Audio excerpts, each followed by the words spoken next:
Why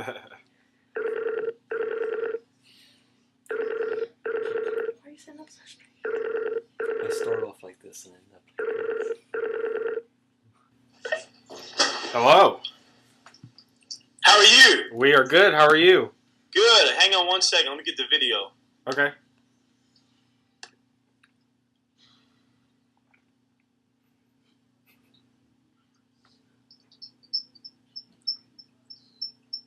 You guys see anything yet?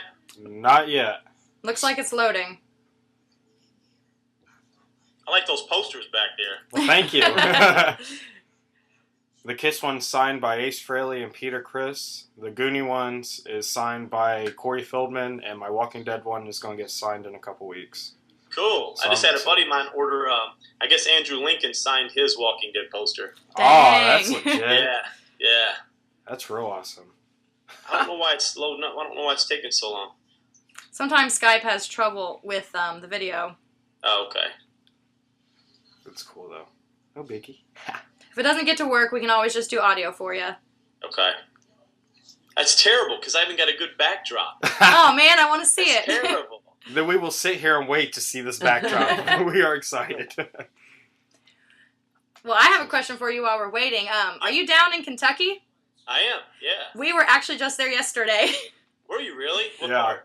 My parents are actually located in Kentucky, and there was a convention being held at my mother's work, and we decided to take a road trip and go down there and check it out. Yeah, what part of Kentucky? Somerset. Oh, okay, yeah. Yeah, it's a little bit. That's probably about an hour and 15 from me, so. Okay. Yeah, I'm just outside Louisville. Oh, Okay. okay. We drove through Louisville to come back to where we're at. Most people say Louisville. Yeah. Know how it goes. Yeah, what part of Indiana? Are you guys all in Indiana or what? Yes. Are you? What part of Indiana? Muncie, Indiana. Oh, okay. I'm trying to think where that's at. Where is that? It's where Ball State University is located, and it's about 2 hours away from Cincinnati, Ohio, so we're kind of like on the north. Got you. So you're close to like Madison, Indiana, and all that stuff. Well, Yeah, I think not so. close, but Kind of. I mean closer to the Indiana part, or I'm sorry, Ohio part. Yes. Yeah. Mm-hmm. Yeah. So it's not too bad. We're about an hour and 15 from Indianapolis, so we're pretty close to like a lot of big cities. Yeah, I got you. Well, you guys know I-71. Do you ever travel that I-71? Sometimes. Okay, because we're just right off. That's where my business is. We're just right off the expressway, so it's pretty cool. Oh, okay. Yeah. Well, that's terrible. Should we try? Should we try that again, or what's the best way? I don't use Skype a whole bunch. Well, I mean, we could maybe turn your video off and then try turning it back on. All right, let's see. See if that works.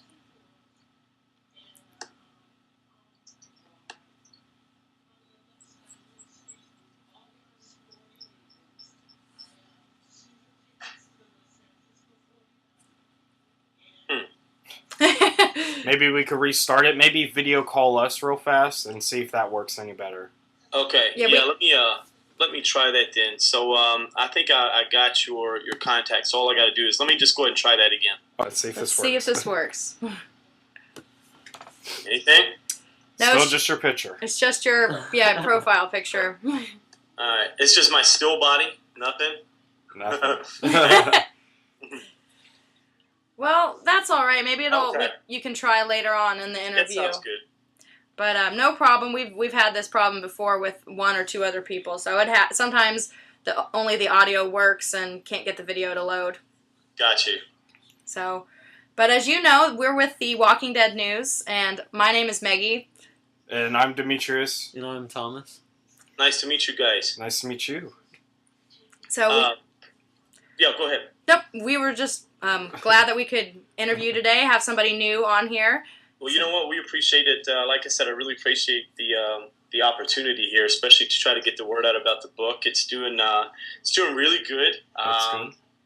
It was really, as soon as it came out, it really was on the doing well as far as the Amazon rank goes. It's kind of went back down in the ratings, but I think that once The Walking Dead and all that kind of takes a hold right now, there's still so many people. It blows my mind that there's still so many people that don't even know about the show. I can't believe that. Yeah. It's crazy. We're turning friends into fans all the time. So we always ask this question no matter who we're talking to. It's kind of our icebreaker question.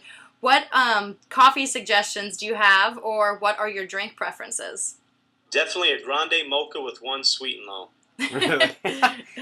Sounds That's good. And see, it's unique too. It's not just a grande mocha. It has to have one sweet and low.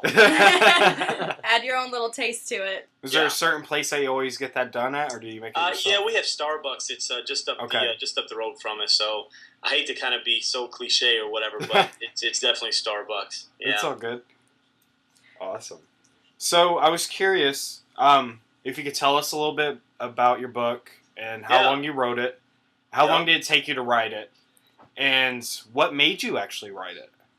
Well, I tell you, I had no idea. Actually, I guess really a lot of my friends, they were like, why are you deciding to write books? You can't even put a sentence together. It just so happened to, that, the martial arts and just self-defense has always been something I'm very passionate about. So my first book, I had a first book came out just before Christmas. And it's just a very basic, for people that really have no intent of ever walking into a martial arts school.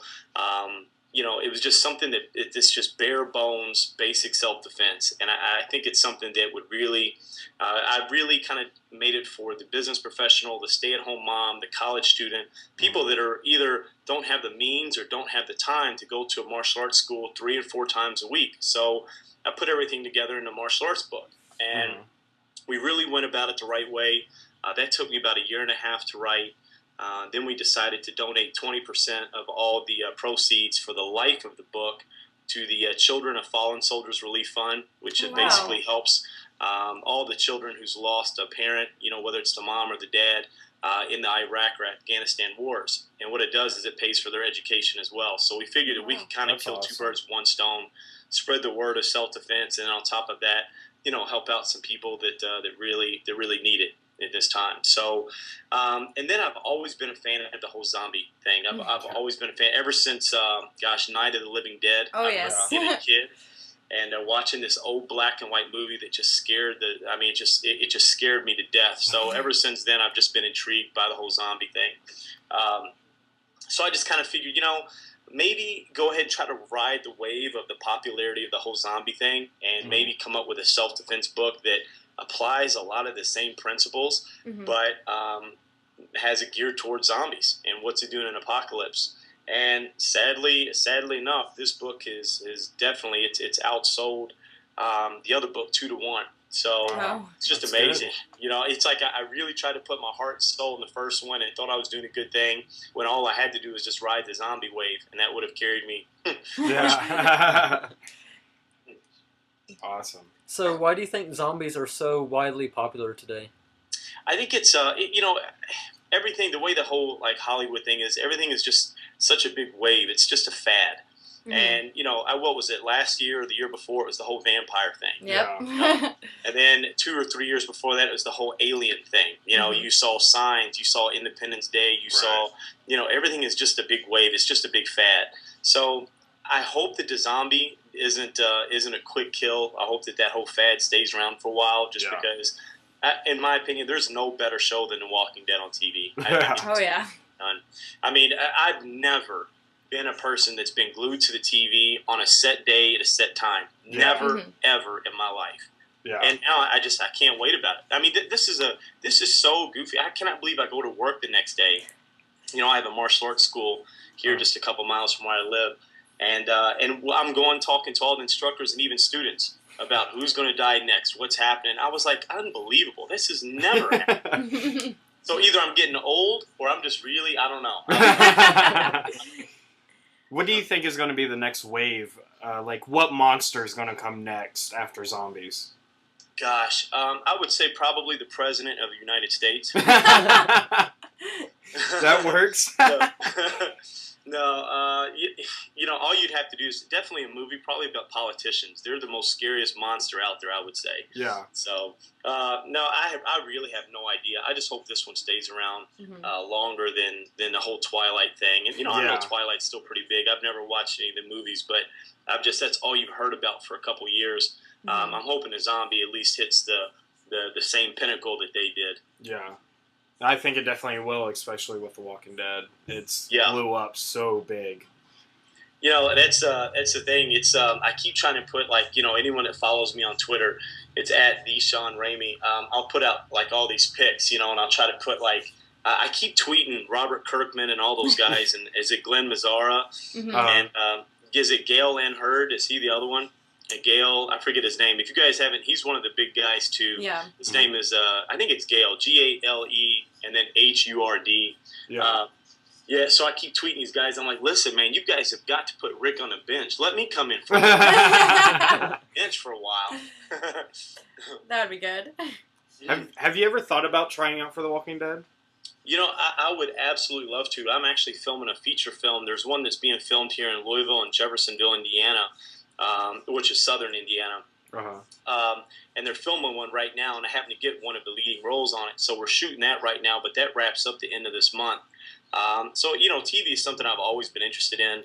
You know, I got to do a reality show about 3 or 4 years ago, and reality is not really TV. You know, it kind of puts a bad taste in your mouth once you kind of do it, but the whole film thing is just, I mean, it's great. There's nothing like being on a set, you know, 8 hours to film 2 minutes of film. You know, it's just, it's amazing. Yeah.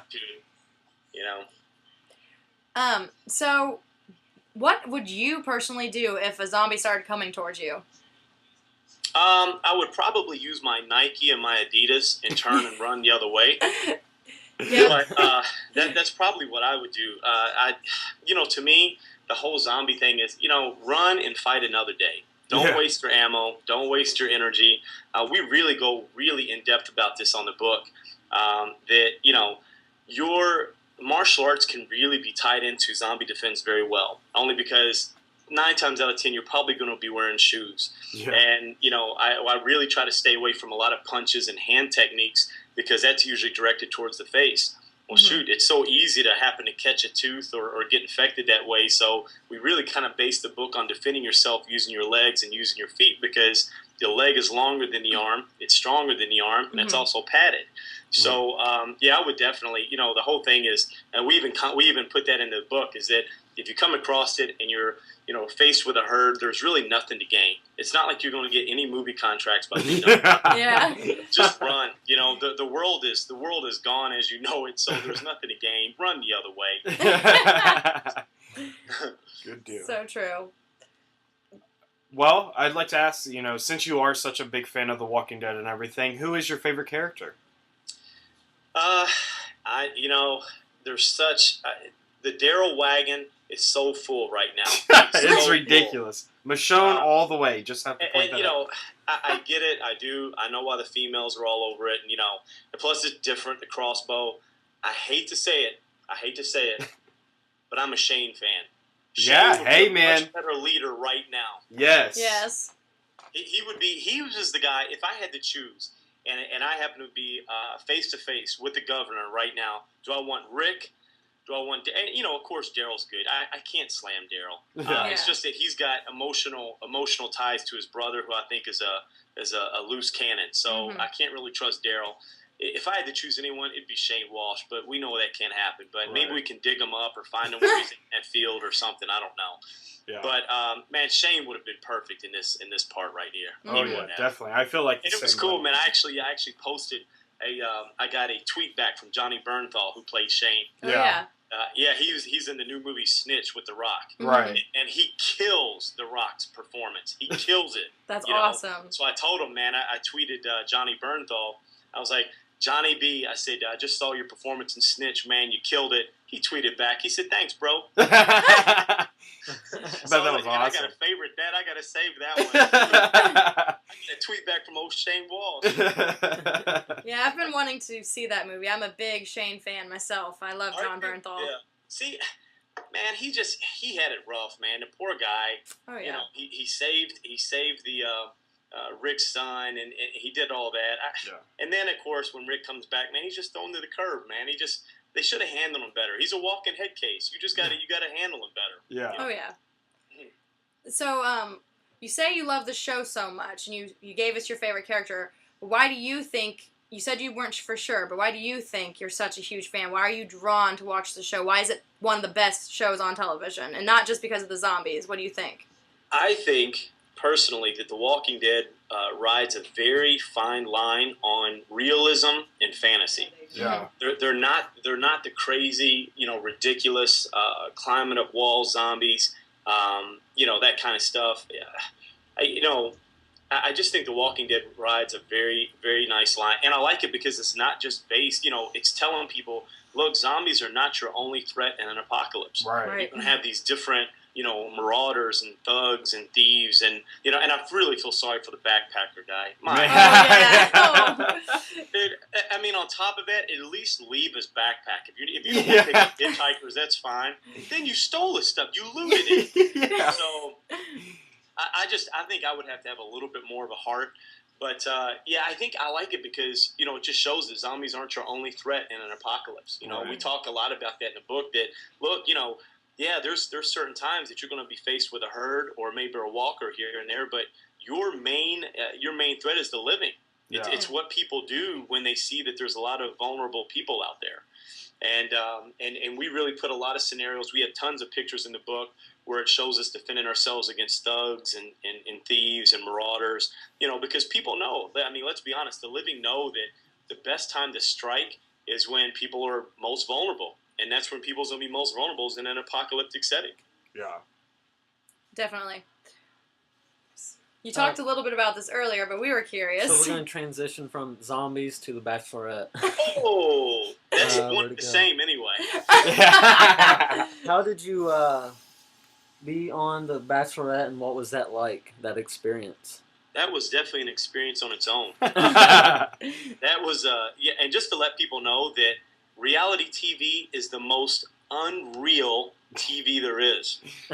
Everyone thinks that reality TV is something that is so real. There's so much editing that goes on in any reality. I don't care how real they say it is. There's always so much editing.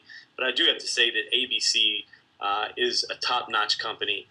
They really treat you well. They treated me well. I have seen how they really slammed certain people, but I have the utmost respect for them. They really treated me well, and I even went up to some of the executive producers and I was like, guys, thank you so much. This was after the show on one of the reunions. I was like, thank you so much for not making me look like an idiot. I did, and they were like, well, Sean, they said, you're not an idiot. They said, the people that really show stupid things and look stupid on TV are people who's really stupid in real life. And I was like, well, I guess that's true, but it was actually they saw I was in Cosmopolitan magazine, and they happened to see my picture, and then they I guess they put two and two together. It said that I owned a martial arts school in Crestwood, Kentucky. So the good news is Crestwood being so small, there's not that many martial arts schools. Yeah. So they happened to find it, and I guess they looked up the webpage and saw me and asked if I wanted to be on The Bachelor, to be like The Bachelor. Yeah. And I was like, sure. That sounds fun. It came down to me and this other guy named Matt Grant. He was from London, and they ended up choosing the London guy. And then they came back and said, listen, we're going to go a different route. We want to go, with this other guy. Do you want to be on The Bachelorette? And I said, absolutely not. Absolutely not. I'll never do it. I said, I don't mind choosing, but I won't be chosen. So I quit talking to them. And then they called me again probably, I don't know, I guess it was a few weeks. I can't remember, how long ago it was. But a few weeks later, they called and said, listen, are you sure? These are a lot of the perks that go along with it. So they kind of wore me down. Yeah. And then again, like I said, it was just, it was a great experience. You can't ever regret the things that you do in your past unless, you regret where you are today. But, it just really led into a lot of nice things. I mean, I got to go to the Richard Petty driving school. That was one of the episodes. Oh, I've been there. Yeah, they took us to Palm Springs, California. I mean, they really treat you well. They do. And then on top of that, it was only, maybe a month or 2 months, I met my wife, and now we end up having a beautiful 3-year-old daughter. So awesome. Things always work out for the better. Exactly. That's great. So we have this other fun question that we ask everybody. If you could see any celebrity turned into a walker, whether it be if a zombie apocalypse actually happened or a cameo in the show, who would you pick? Besides every politician in Washington, D.C., Besides that. Then it would be legal to put lead in their head. Probably besides them, I would probably say Carl. I hate to say it, Chandler Riggs, you got to go, man. You got to go, man. And that's the reason why I think that they would never put me on The Walking Dead, because the first thing that I would do is I wouldn't even kill a zombie. I would go straight after the living and then change the bridge to be off the show. I mean, there was a T-shirt I almost bought. It said, "Stay in the house, Carl." Honestly, I just, Carl, man, I know that they're trying to set him up to be a good leader, but, I even have a 3-year-old daughter, but that boy's got to go. I cannot wait for him to get bit. It cannot be. That's too funny. I mean, I'm waiting every show. I keep telling my wife, I'm like, please let Carl get bit. Let him stray. Let him go. And I thought it almost happened last week. I was like, let him go in there, Michonne. Oh yeah. Because Michonne is about. Oh, I didn't even talk about Michonne. She's got to be one of my favorites too. Oh yeah. I think Rick needs to lighten up a little bit, because besides Daryl, I think that's definitely his MVP there. Oh yeah. I think something's gonna happen within the next 2 episodes with Michonne. I think Rick's letting his guard down a little bit. It does seem that way. It does. I mean, I don't know. Maybe she's wearing on him. I don't know. Maybe he's getting jungle fever. I have no idea. Who knows? Yeah. But that's fine. I mean, we saw an episode of Michonne, and it is so cool, man. Just to see the actual characters, outside the show. It's just that whole cast. They could not have picked a better cast. Oh yeah, definitely. Yeah. That's the thing about the show. It doesn't matter if you hate them, if you love them. People definitely hate Andrea and all that other stuff. But man, she plays the perfect part. Oh, I mean, all of those actors are so talented and do so well. I keep telling Robert Kirkman, I don't know if you guys know him. He's one of the writers, I guess. Yeah. Oh yeah. So I tweet him, and I know he gets so tired because he's got to get 3 or 4 tweets from me a day. Like, Robert, give Michonne, give her a partner. Give Michonne a partner. Give her a partner in crime. So then I'll send a picture of me kicking. I was like, give her another samurai. Give her something. Man. Come on, Robert. So maybe sooner or later I'll wear them down, and maybe they'll give me a stagger on roll. I don't know. That would be cool. That would be great. awesome. So you talked about the movie that you're about to be in. Besides that movie, what other type of projects do you have coming up? Well, we have the, with this other book, we've been writing this one pretty good. We're getting lots of publicity. Again, all the zombie thing, I have to truly thank all the whole zombie wave. If it wasn't for that, it would just be another book. You hear about people writing books all the time, but you don't hear too much about the zombie books. Right. I remember reading Max Brooks' book. I think it's called The Zombie Survival Guide. Yeah. And that was years ago that I got that. And I was like, that is such a cool book, man. Yeah. I mean, he made it so realistic. But the other projects is, I had 2 martial art movies in the past come out, Winner Takes All and Extreme Force. But this movie called Hindsight 2020, it fits perfectly along with the whole zombie thing. It's basically where the world is in 2020. And it's basically that the United States of America, because they're such in a bad recession, the government collapses, that they legalize drugs. And it's basically a post-apocalyptic movie. And it's going out to Netflix and Blu-ray. It's coming out on Blu-ray, Netflix, and Redbox. So it's not going to go on the big screen. It's going straight to DVD. Right. But it's going to be a really cool flick. It's called Hindsight 2020. Well, yeah, we'll definitely check that out. Yeah, do that. That sounds good. So. Well, we just want to thank you for taking your time and talking with us today. We really enjoyed it. Getting another perspective. Thank you so much. Seriously, I'm honored to have to be on you all show. Thanks for talking about the book. I really appreciate it. No problem. And let me know if there's anything else I can do to help you guys out. Could you tell us places that we could get the book and other websites or anything? Yeah. I actually have a link. If people just follow me on Twitter, I have links. I send out links all the time. Okay. But you can get it on Amazon. People can get it through the paperback version or the Kindle version at Amazon.com. You can also go to BarnesandNoble.com. But if they want to follow me on Twitter at @TheSeanRamey, I can send them a link as well. All right, awesome. That's great, definitely. And thank you for promoting our show last night. You were going to be on it. We appreciate that. Yeah. Hey, guys. Hey, I really appreciate it, man. You guys got a follower here for life. Yeah, that's how we do. Great. We'll definitely keep in contact with you and let you know what's going on. Sounds good. See you. All right, thank you. Thank you. Bye. Bye. Bye.